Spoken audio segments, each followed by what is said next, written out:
Si tu dénoues les liens de servitude, si tu libères ton frère enchaîné, la nuit de ton chemin sera lumière de midi. Renaître de nos cendres. Lumière de midi. Alors, Votre émission de spiritualité qui vous accompagne tout au long du carême. qui fait vivre la terre de demain, la source qui fait vivre la terre de Dieu.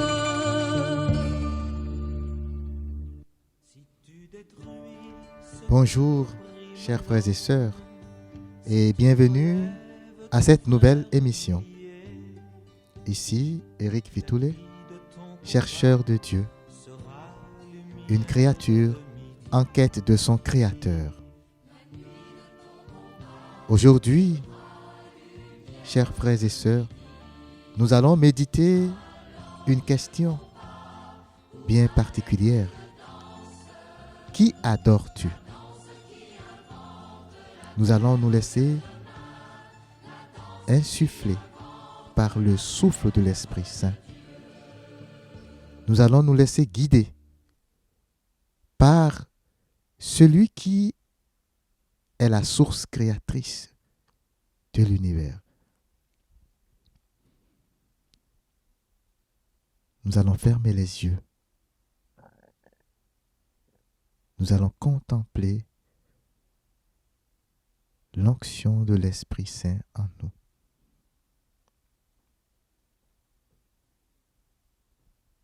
Nous allons demander au Saint-Esprit de nous inspirer, de mettre dans nos cœurs sa parole. Nous allons demander au Saint-Esprit de nous enseigner,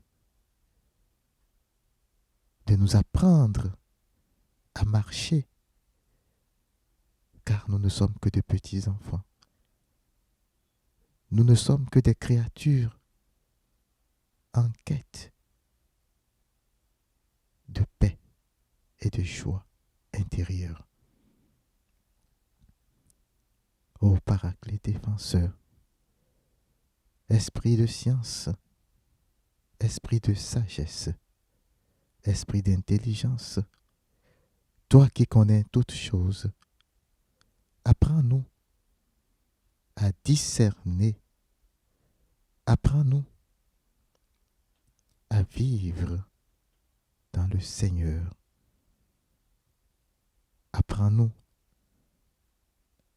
à voir dans notre vie de tous les jours ce qui n'honore pas ton nom, ce qui nous éloigne de toi, ce qui nous rend aveugles. Béni soit ton nom, Seigneur Dieu. Alors, chers frères, chères sœurs, aujourd'hui nous allons parler des petits dieux qui nous encombrent dans notre vie, qui prennent toute la place, qui nous aveuglent, qui nous désorientent. Alors, d'entrée des jeux, je te repose la question. Qui adores-tu? Ne réponds pas. Ne parle pas. Arrête-toi un instant. Ferme tes yeux. Concentre-toi sur le souffle de ta respiration ou sur ton battement cardiaque. Et repose-toi la question. Qui adores-tu?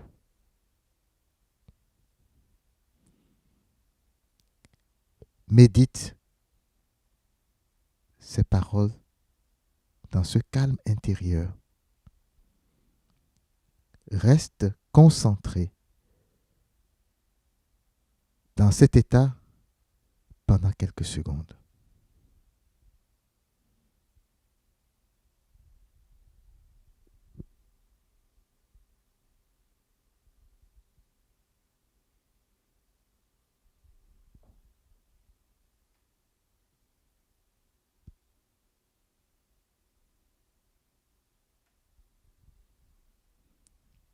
Et voilà. As-tu une réponse? Est-ce clair? Ou au contraire, est-ce encore quelque peu flou pour toi? Donc on répondrait tout de suite, oh non, moi je suis chrétien, je suis baptisé, je suis confirmé, je suis marié. Oui, c'est évident que j'adore Dieu. Un autre frère qui peut-être se dit athée répondrait, je ne crois pas en Dieu, alors je n'adore personne. Mais est-ce vrai tout ça? Est-ce vrai que le chrétien n'adore que le Dieu créateur du ciel et de la terre? N'y a-t-il pas d'autres choses qui, pour toi, chrétien, revêtent d'une importance capitale, parfois même au détriment de ton Dieu?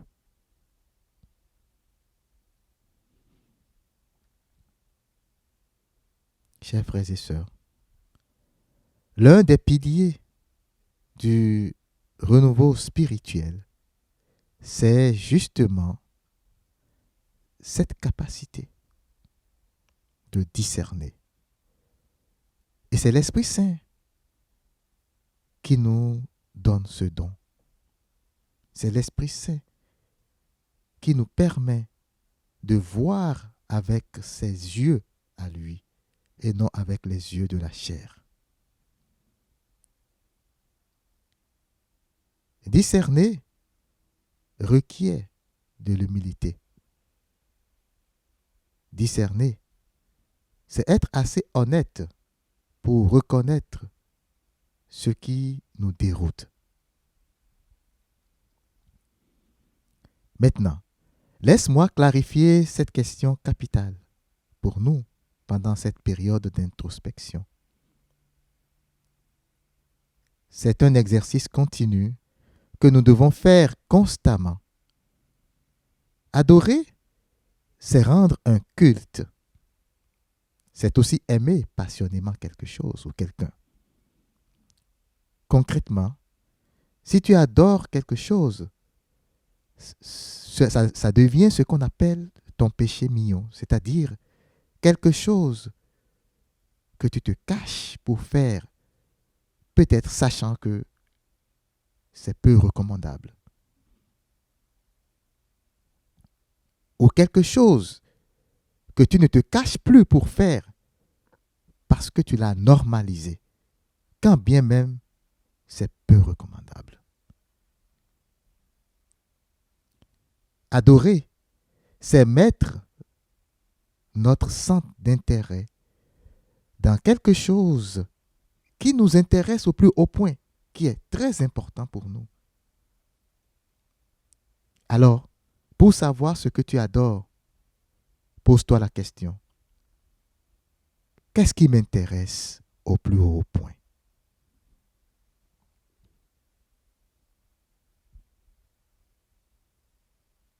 Un exemple concret que Jésus-Christ, notre Maître, nous a donné dans la Bible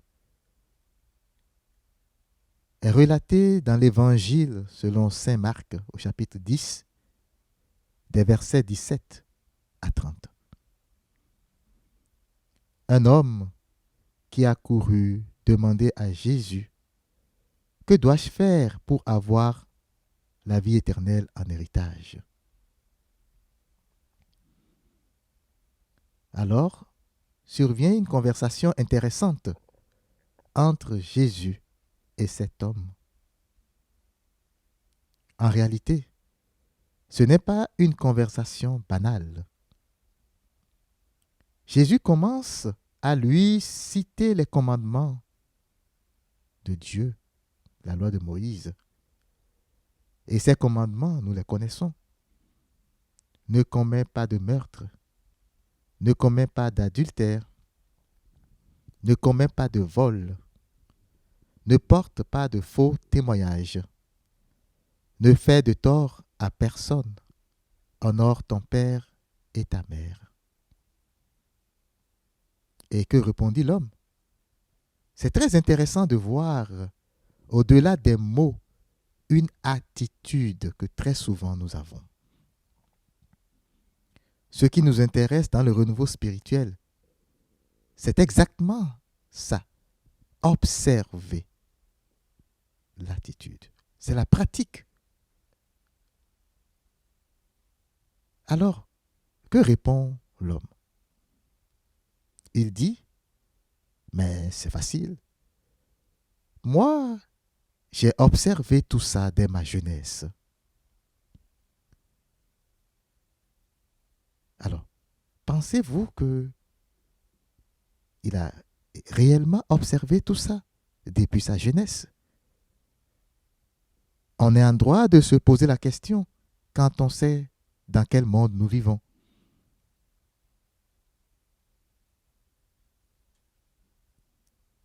C'est un homme riche, comme nous le découvrirons plus tard.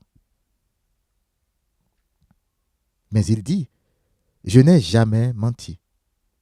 Je n'ai jamais porté de faux témoignages. Je n'ai jamais brimé personne. Seulement, à ces paroles, Jésus l'a-t-il jugé? Non. Il le sait, lui le maître. Il sait que ce n'est pas évident d'avoir observé tout ça dès la jeunesse. Il sait que cet homme devant lui venait de lui donner une réponse très facile. Mais voyons ce que le maître fait. Au lieu de le juger, la Bible nous dit, il l'aima. Chers frères, chères sœurs, c'est comme cela que notre Dieu nous traite. Notre Dieu est un Dieu d'amour. Il connaît nos déroutes, nos mensonges, nos biais. Il connaît nos faiblesses. Mais il nous aime. Dieu nous aime. Et pour montrer à cet individu que la question n'est pas si banale, Jésus lui dévoile la révélation. Une seule chose te manque. Va, vends ce que tu as et donne-le aux pauvres. Alors, tu auras un trésor au ciel. Puis viens, suis-moi.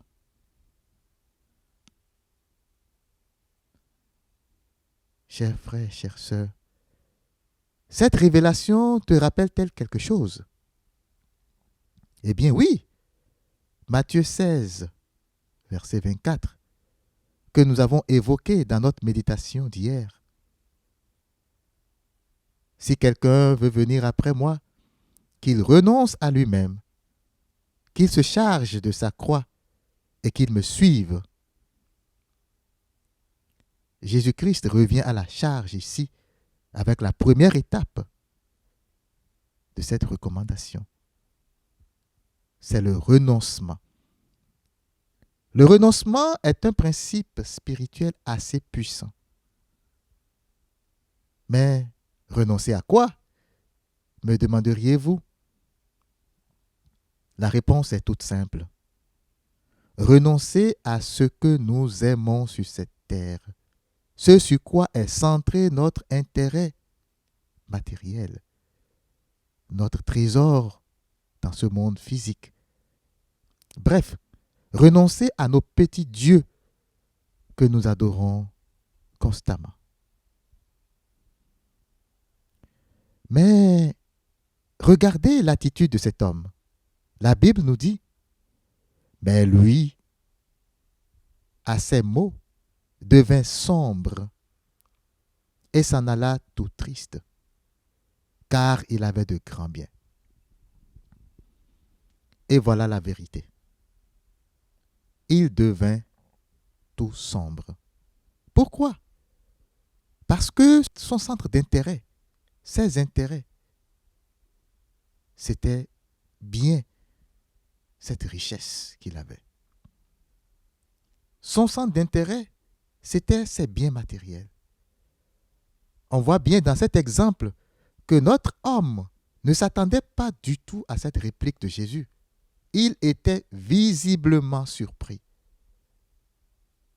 Chers frères, chères sœurs, c'est la même chose pour nous. Dans notre vie, nous avons de petits dieux. On peut en citer plusieurs exemples.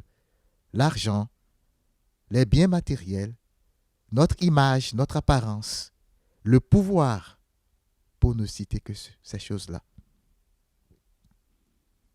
Et quand la parole de Dieu nous dit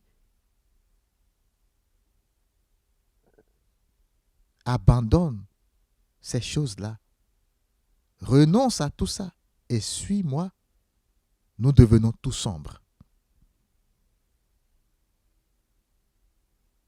Alors, je te repose la question. Qui adores-tu? Je n'ai pas dit qu'est-ce que tu adores. J'ai dit qui adores-tu? Car même si ces choses qui prennent toute notre attention, toute la place, au point de nous rendre aveugles, même si ces choses ne sont pas des personnes ou des entités, elles sont vivantes dans nos vies. La belle preuve, nous devenons sombres quand Dieu nous demande de nous débarrasser du pouvoir ou de l'argent. Parce que toute notre vie est accaparée par ces choses. Et pourtant, le chemin qui conduit au bonheur, le chemin qui conduit à la paix intérieure, le chemin qui conduit au salut, c'est bien ça, la renonciation. Oh oui, nous pourrions chercher 1000 excuses, tordre le cou à la parole de Dieu pour qu'elle corresponde à notre volonté ou notre désir. Mais la réalité, c'est que la révélation est toute simple. Donne à César ce qui est à César et à Dieu ce qui est à Dieu. Marc 12, verset 17. Jésus est catégorique. Là où est ton trésor, là aussi sera ton cœur. Tu ne peux servir à la fois Dieu et l'argent.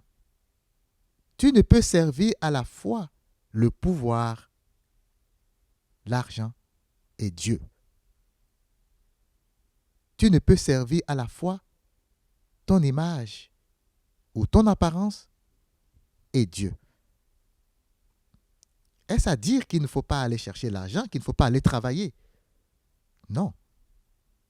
Il faut aller travailler. Mais l'accumulation de biens nous amène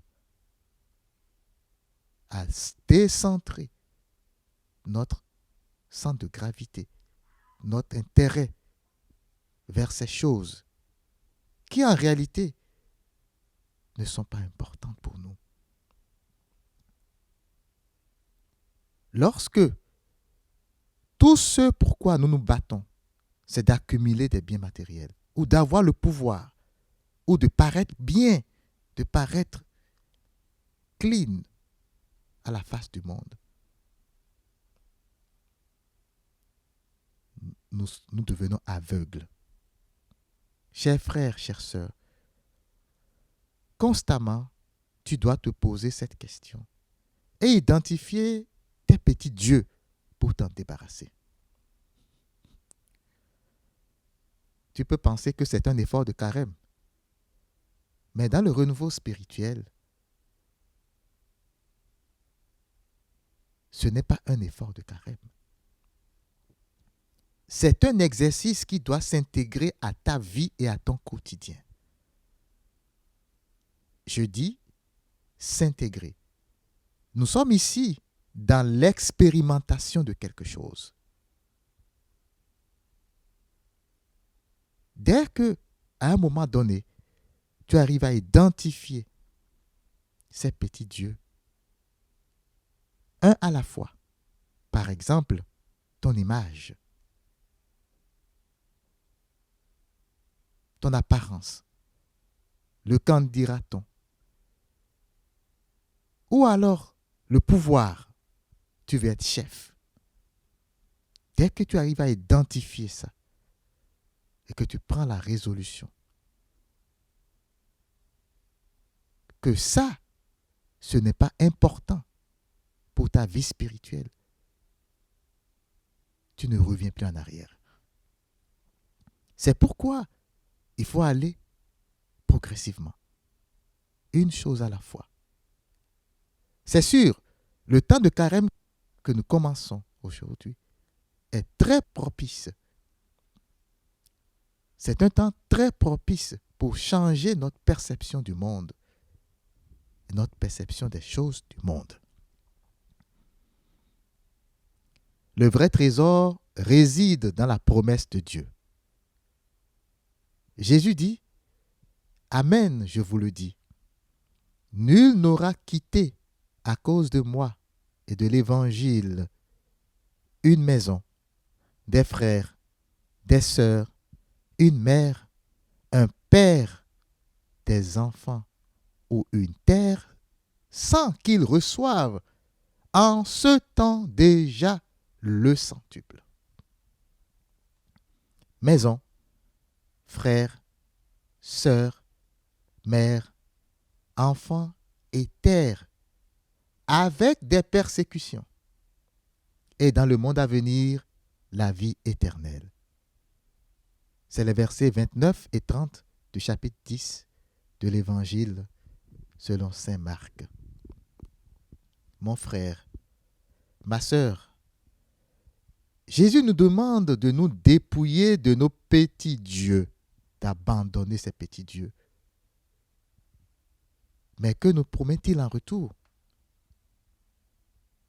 Un trésor inestimable. La première chose qu'il dit, le centuple de ce que tu auras abandonné, chers frères et sœurs. Et ce n'est pas après, c'est maintenant, sur cette terre, que tu auras ce centuple. Oui, tu serais peut-être en train de te dire, oui, tu serais peut-être en train de penser, en train de te dire, ah oui, je vais avoir 100 maisons ou 100 voitures. Pas du tout. Les maisons, les voitures, les frères et sœurs dont parle Jésus, c'est des biens spirituels qui ne s'effritent point, qui ne s'estompent point. La paix du cœur. Même si tu as ces biens matériels, tu vas voir que ça ne sert plus à grand-chose. À côté de ce trésor que tu as en toi, dans ton cœur, c'est ce qu'on appelle le sentiment de complétude. C'est une vertu, la complétude. Jésus nous promet la complétude. Si tu abandonnes tes petits dieux, tu auras tellement de choses que toi-même tu vas te demander, mais ça vient d'où? Mais en ce moment, tout ce que tu auras ne te dira plus rien parce que tu es complet en toi. Tu auras la paix du cœur. Jésus se charge de purifier tes biens et de multiplier tout ce que tu auras perdu. Il va te combler en ce monde déjà de grâce, de grande paix intérieure, ce qui va t'élever spirituellement. Mais là, attention, les persécutions vont commencer. Parce que tu auras une certaine onction spirituelle. Ton niveau spirituel va être en déphasage avec le monde qui t'entoure. Les gens ne vont pas t'aimer. Désormais, tu ne vas plus te comporter comme tout le monde. Parce que tu seras comblé de l'intérieur. Les gens ne vont pas t'aimer. Mais toi, tu seras comblé d'une richesse durable. C'est sûr que tu vas t'opposer aux injustices de ce monde. Tu seras persécuté. Mais comme Saint Paul, tu seras content. Tu vas te relever et tu vas continuer à louer le Seigneur.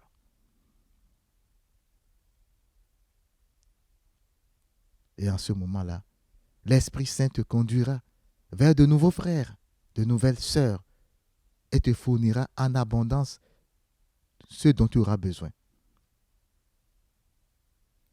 Alors, en ce jour, l'exercice que je te propose consiste à prendre 15 à 20 minutes de méditation sur ton quotidien.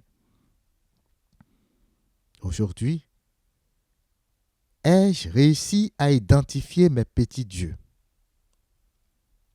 Suis-je prêt ou prête à abandonner tel ou tel Dieu? Suis-je prêt ou prête à délaisser mon apparence? Les qu'en dira-t-on? Suis-je prêt ou prête à voir l'argent autrement? L'argent est un serviteur, pas un maître. Suis-je prêt ou prête à laisser tomber mon orgueil, mon égoïsme? Chers frères et sœurs,